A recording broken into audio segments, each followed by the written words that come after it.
Hey, Adi the Handyman here. I'm in my cabin down the garden actually. I've got a commission from a customer to make one of these. Yes, it's a dartboard, but it's the dartboard backer that they want. Essentially, you can throw your darts at the board, and if you miss, you hit the backer, it doesn't damage the wall. Now, I made mine out of old pallet and plank and bits and pieces and some spare bits of wood and filled the gaps and drilled some holes. You know, it's fairly basic, does the job. And yeah, I'm going to create one of these. And this is what we're starting with. Yep, it's a pallet, but it looks fairly clean wood, right? The colour's all right. It's not painted blue. It's someone's waste, so kind of done a bit of recycling. In fact, the trader guy who I saw down the road was quite pleased to get rid of it. So there you go. Make someone's day. Take a pallet off their hands. Hey, so next up, it's the delicate task of separating the pallet boards to the size you want. So let's get going. So yeah, a bit of work with a hammer and a couple of chisels and a pry bar. Anyway, some nasty nails left here, look, so I'm going to quickly whiz these with the angled grinder. It's a quick way, it's a bit of fun. I've got ear protection, eye protection, be careful.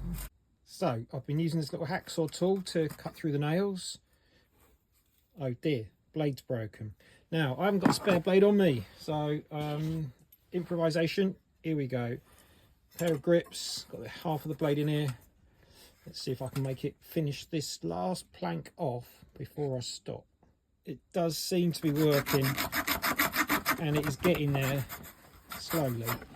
The reason I've done it this way, rather than just jamming it apart, is I want to protect the boards a bit rather than rip the nails through. So if you've got an electric reciprocating saw, it could be a quick way of getting through. I don't, so I'm using it this way, old school. Right, separated the planks. Now you see, the reason I did it is so I can line them all up quite close to each other, takes the gaps out. A bit better for catching darts, not gaps really. Yeah, I need a few more, I need to clean up, we've got a few nails sticking out. And there we go, it's coming together. Or to be more accurate, it's coming apart before it's coming together. I've got all the bits to pieces.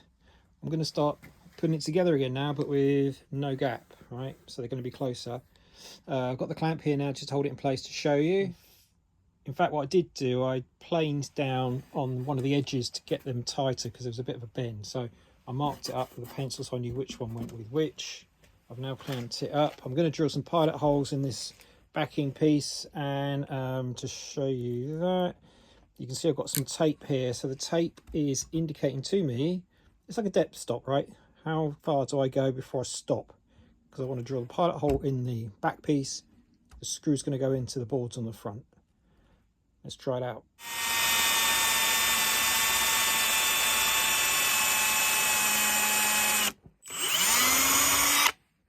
Yeah, it worked all right.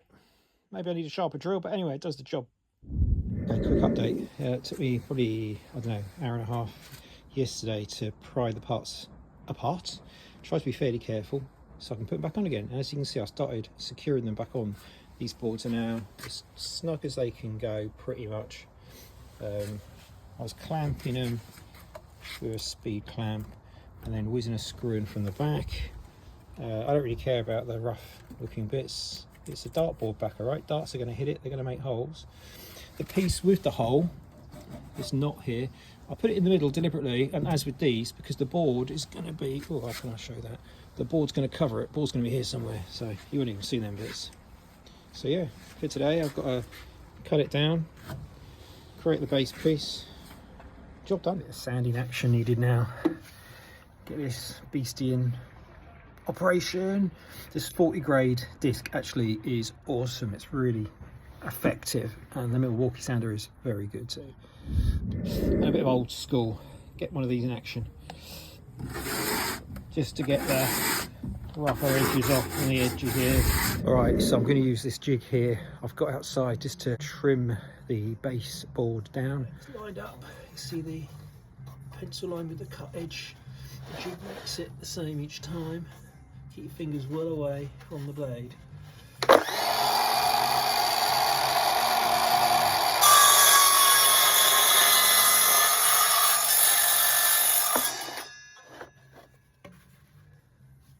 Nice.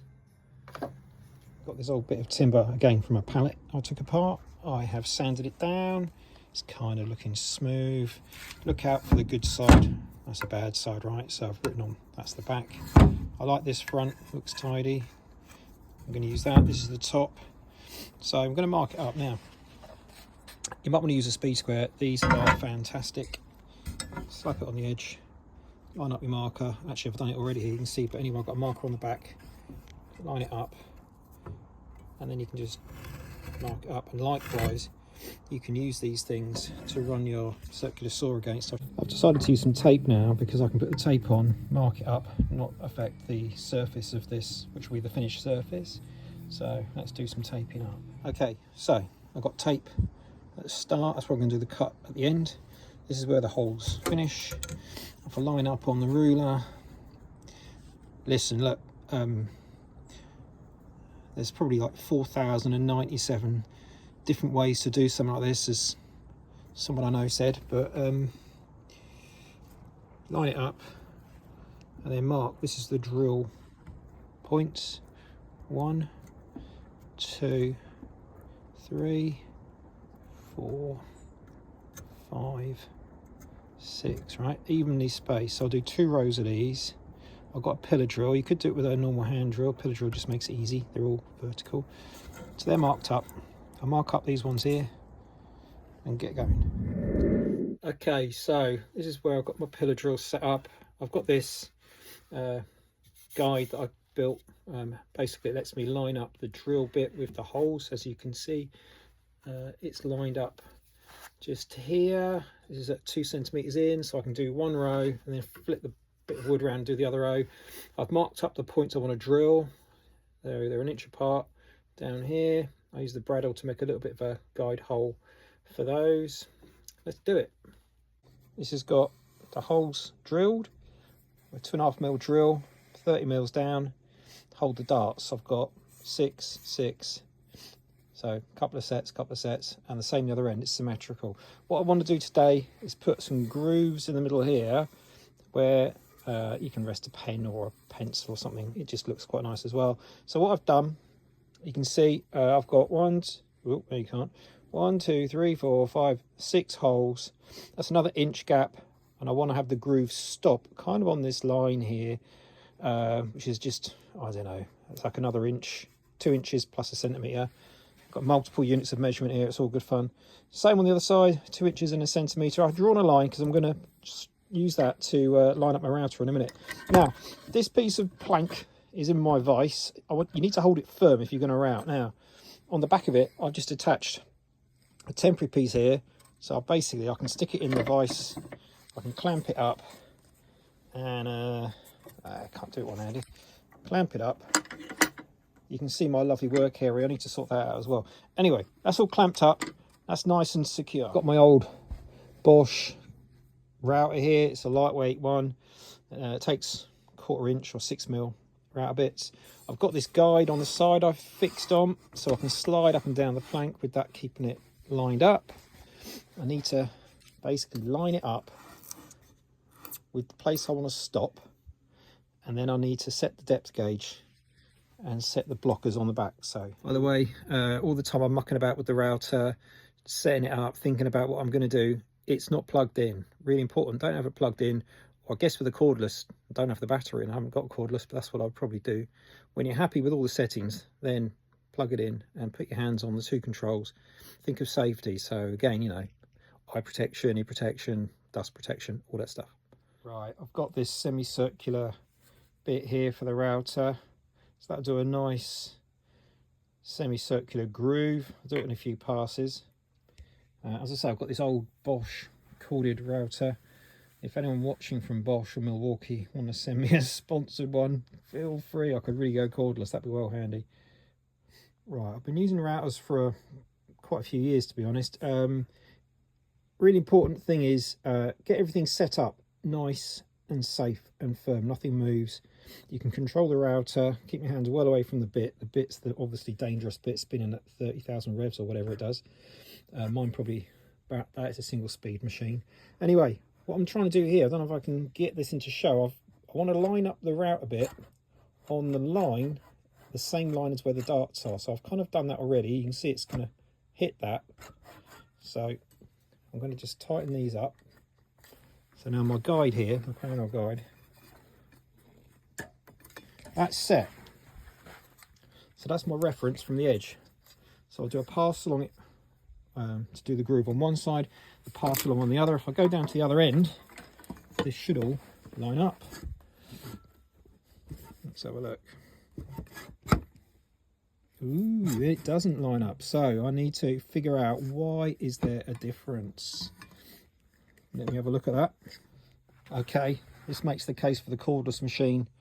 That's why it didn't line up. The cables between the guide and the wood. Right, take that out, line it up.